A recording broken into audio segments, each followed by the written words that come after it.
So I was browsing the auction house around about an hour ago, and I came across this little weapon right here, a Chimera 5 Hyperion.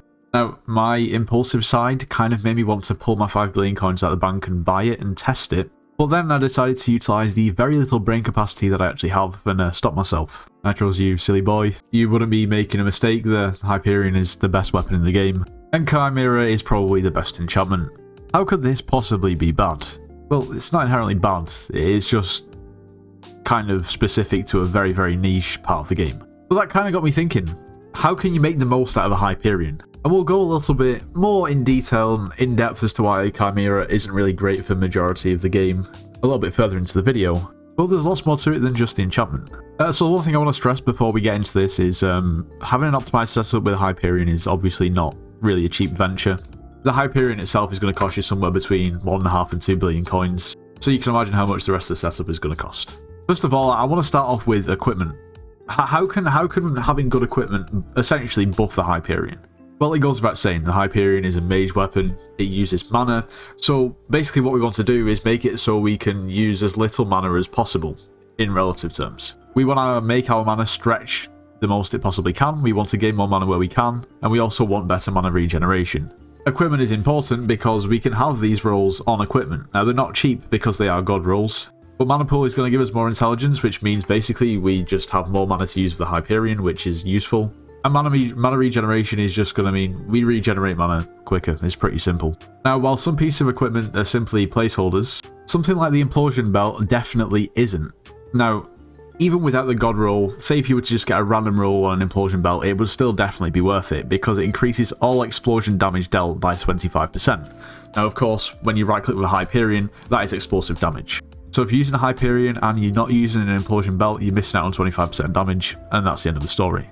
Now, a Golem of Contagion doesn't directly buff the Hyperion, but it kind of works with the Hyperion. Its ability means that killing an enemy causes an explosion, dealing 10% of their total health as damage to all enemies within 2 blocks. Enemies in the blast radius will also be contaminated, using them to explode on death. You're basically dealing explosion damage with a Hyperion. Why not have another explosion?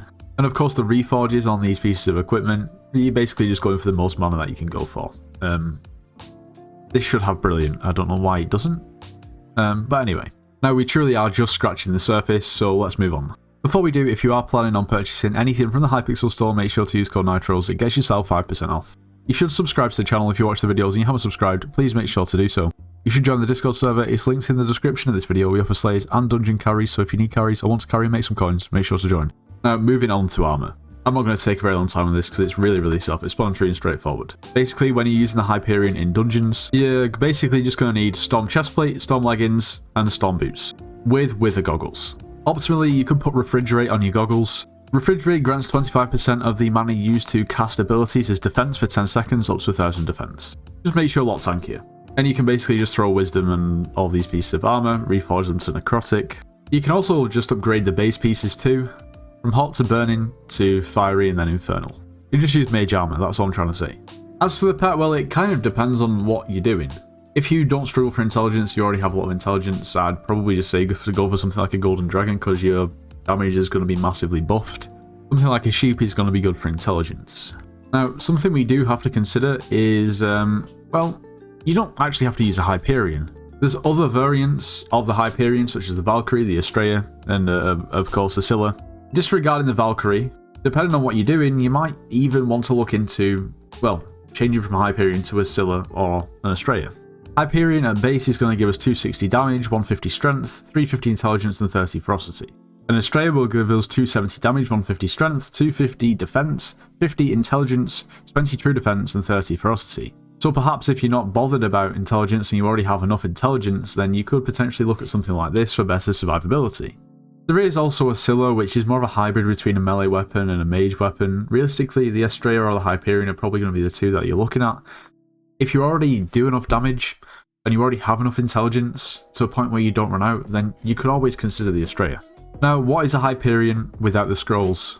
It is basically just not a great weapon. Yeah, with the scrolls obtainable from floor 7, you're going to need scrolls, and ideally you want all 3, otherwise it's just not going to be great. Implosion provides the explosive damage, Wither Shield is for damage reduction, And to summarise, Shadow Warp is basically just the aspect of the end or aspect of the void aspect of the Hyperion. There's a little bit more to it than that, but that's basically what most people use it for. These 3 scrolls combined to form the Wither Impact, which is just a superior, basically pooled ability. Now, how about enchantments? So, the ultimate enchantment that realistically 99% of people are going to want on the Hyperion is Ultimate Wise. When you right-click the Hyperion, the mana cost is 150, but the reason it's 150 is because it has Ultimate Wise. If there's no Ultimate Wise, then the mana cost is 300. That's of course because Ultimate Wise 5 reduces the ability mana cost on this item by 50%. And to say Ultimate Wise is very cheap at the moment at 2 million coins, it's a no-brainer to have it on your Hyperion.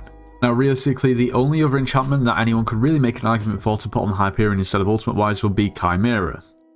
In 99% of scenarios, it wouldn't be great because, well, your mana's going to basically drain twice as quick as it would with Ultimate Wise, meaning that a Chimera 5 Hyperion is only really useful for Master Mode Floor 7 in specific circumstances. And while sure its base damage is probably going to be higher than that of Ultimate Wise, not worth it. It really isn't. Unless you're doing Master Mode Floor 7 and you have about 5 billion coins just to basically waste. Not waste, but if you have 5 billion coins to spare. Okay, how about Power Stones then? Well, you're using a mage setup with a Hyperion. So, if you don't have Bizarre, then go for Sighted. Sighted is really, really cheap. It's going to cost you less than 100k for the Power Stones if you insta-buy from the Bizarre. It's going to give you intelligence and ability damage, and that is all you need with a mage setup. Simple as. If you have more coins, then you can go for Bizarre. Bizarre's going to give you more intelligence. It's also going to give you ability damage, but you're going to forfeit some strength and crit damage, which isn't going to matter if you're using a Hyperion. Now, the downside is that it's going to cost 327 mil. Bizarre is better, but if you don't have the coins to spare, then Sighted is fine. How about magical power itself? Now, obviously, the more magical power that you're going to have, the better that Power Stone is going to be. The more magical power you have, the more buffs that you're actually going to get from that same Power Stone. In our case, what it really comes down to is more intelligence. And you've really got to consider this. There's nothing stopping you from getting a Hyperion with very little magical power, but magical power plays a massive part in pretty much everything. So if you're thinking, well, I've got a Hyperion and my friend has a Hyperion and we have a very similar setup, but they've got way more mana and they're dealing a lot more damage than me, the magical power could well be the reason. Now, traditionally, a Hyperion, being basically the best weapon in the game, would be mainly reserved for, well, some of the best players with the highest magical power, but that just simply isn't really the case anymore. There's many people, many players who are relatively early game with a Hyperion, and that's because, well, inflation. The Hyperion is simply just becoming more easily obtainable. And yeah, there are a lot of items that seem to be increased in price. However, the Hyperion doesn't seem to be going up too much. There's many ways in the game that you can make a few billion coins and go for a Hyperion setup. Nowadays, that's all it really takes. Now, depending on what you're using your Hyperion for, if you're using it for a very specific niche thing in the game, then there might be other things that you might want to consider to make that Hyperion better, or basically just play into its hands. But for the most part, I'd say they're probably the main things. But anyway, that's going to be just about the end of today's video. I hope you all have enjoyed. If you have, make sure to leave a like, subscribe if you're new, and I'll see you in the next one.